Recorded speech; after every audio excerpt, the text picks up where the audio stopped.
Welcome to cherry Praveen YouTube channel. Friends, big breaking news అని చెప్పొచ్చు. ఎందుకంటే ఇన్ని రోజులు ఏదైతే నిరుద్యోగ సమస్యలపైన కొట్లాడుతున్న నిరుద్యోగ అభ్యర్థులు ఒక సైడ్ అయితే, ఏదైతే గ్రూప్కి సంబంధించి ఆ పోస్ట్పోన్లు చేయమని చెప్పి, ఎగ్జామ్స్కి సంబంధించి డిఎస్సికి సంబంధించి పోస్టులు పెంచాలని చెప్పి, కొంతమంది ఎగ్జామ్ పోస్ట్పోన్ చేయాలని చెప్పి, అదేవిధంగా గ్రూప్ 2లో 2000 పోస్టులు పెంచాలని, గ్రూప్ 3లో 3000 పోస్టులు పెంచాలని, అదేవిధంగా గ్రూప్ 1లో సంబంధించి 1:100 రిజల్ట్ ఇవ్వాలని చెప్పి ఉద్యమం నడిచింది ఇన్ని రోజులు.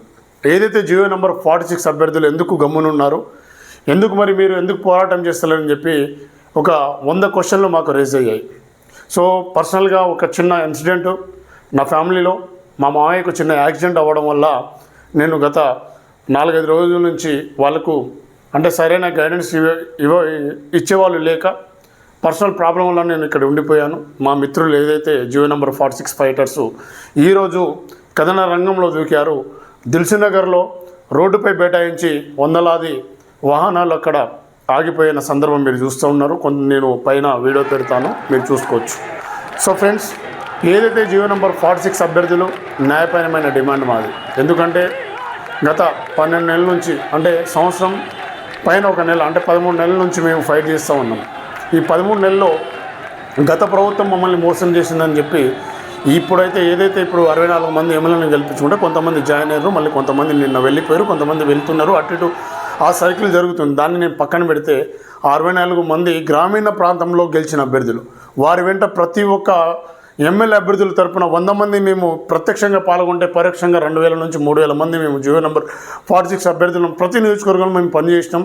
ఈరోజు కాంగ్రెస్ ప్రభుత్వం రావడానికి మేము చేసిన ఈ త్యాగాలు, మేము చేసిన ఈ ఫైటింగ్ వల్ల ఈరోజు ప్రభుత్వం అనేది ఏర్పడ్డది. ఈరోజు మీరు మాట్లాడుతూ ఉన్నారు, చర్చలు జరుపుతూ ఉన్నారు. అసెంబ్లీలో ఏదైతే వెంకటరమణారెడ్డి డబుల్ షూటర్ అంటారు కదా, ఆయన మాట్లాడడం జరిగింది. కేటీఆర్ గారు కూడా ఏదైతే వర్కింగ్ ప్రెసిడెంట్, బీఆర్ఎస్కి సంబంధించిన వర్కింగ్ ప్రెసిడెంట్ మాట్లాడడం జరిగింది. మీకు ధన్యవాదాలు.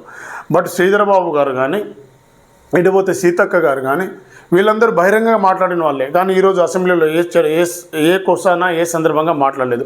బల్మూరి వెంకటరమణ మాట్లాడుతూ ఉన్నారు ఎమ్మెల్సీలో, ఏదైతే కౌన్సిల్ సభ్యులు వాళ్ళైతే ఉన్నారో కౌన్సిల్లో మాట్లాడుతూ ఉన్నారు. కానీ ప్రత్యక్షంగా మాకు తగిన న్యాయం చేస్తామని చెప్పి మంత్రులు ఈరోజు ఏదైతే ఈ క్యాబినెట్లో ఉన్న ప్రతి ఒక్క మంత్రులు, కోమటిరెడ్డి వెంకటరెడ్డి కానీ, ఉత్తమ్ కుమార్ రెడ్డి, మరి వారు 12 మంది ఏదైతే ఉమ్మడి నల్గొండ జిల్లాలో 11 మంది గెలిస్తే దాదాపుగా ఒక కోమటిరెడ్డి 2-3 మినహాయించి 10 మంది వాళ్ళు వెళ్ళి ఏదైతే సీఎం గారికి రిఫరెండం ఇవ్వడం జరిగింది, జియో నెంబర్ 46కి న్యాయం చేయండి అని చెప్పి. ఈరోజు రామచంద్ర నాయక్ గారు మాట్లాడుతూ ఉన్నారు, నిరుద్యోగ అభ్యర్థులను మోసం చేసినని చెప్పి. డోర్నాకల్కి సంబంధించి నేనే ఉన్నా, మాలాంటి వందలాది మంది డోర్నాకల్ కాన్స్టిట్యూన్సీలో ఉన్నారు. మరి వారి గురించి ఎందుకు మాట్లాడరు? అరే, కేసు గెలుస్తామని చెప్పి ఒక గడ్డము జుట్టు పెంచుకొని నాలాంటి 100 మంది ఉన్నాం భయ్. ఇంకెన్ని రోజులు చేస్తారు మీరు? ఇక మేమైతే ఆగే ప్రసక్తి లేదు. ఇక మేమైతే ప్రత్యక్షంగా కథన రంగంలో దూకుతున్నాం. రోజుకు ఒక ప్రోగ్రాం చేస్తాం ఖచ్చితంగా. దయచేసి ఇప్పటికైనా మీరు అసెంబ్లీ 2వ తారీఖు వరకు ఉంది కాబట్టి మీరు ఏదైతే విదేశీ పర్యటన పెట్టుకున్నారో సీఎం రేవంత్ రెడ్డి గారు, దయచేసి ఈ యొక్క అంశాన్ని పరిగణలోకి తీసుకొని అసలైన నిరుద్యోగ అభ్యర్థులు మీరు అనుకుంటారేమో, నా డీపీ ఇప్పటికీ నా వాట్సాప్ స్టిల్ ఈ రోజు వరకు నా డీపీ కాంగ్రెస్ డీపీ ఉంటుంది, నేను కాంగ్రెస్ పార్టీకి సంబంధించిన వన్నా లేదో మీరు లెక్కలు తీయొచ్చు. ఇప్పుడు మీరు చెప్పొచ్చు, అరే వీళ్ళని మళ్ళీ బీఆర్ఎస్లో రెచ్చగొడుతురు, లేకపోతే బీజేపీలో రెచ్చగొడుతురు, లేకపోతే ఇంకో పార్టీ వాళ్ళు రెచ్చగొడుతున్నారని మీరు అనొచ్చు. నికాసైన నిజమైన కాంగ్రెస్ కార్యకర్తల బిడ్డలం అందరం మేము పార్టీల కోసం కష్టపడి ఈరోజు గవర్నమెంట్ రావడానికి మేము కృషి చేసినాం. కానీ మీరు చేస్తున్నది ఏందో, మీ నిర్వాహకం ఏందో ఈ రాష్ట్ర ప్రజలు చూస్తూ ఉన్నారన్న. దయచేసి ఇప్పటికైనా అయిపోయింది ఏం లేదు.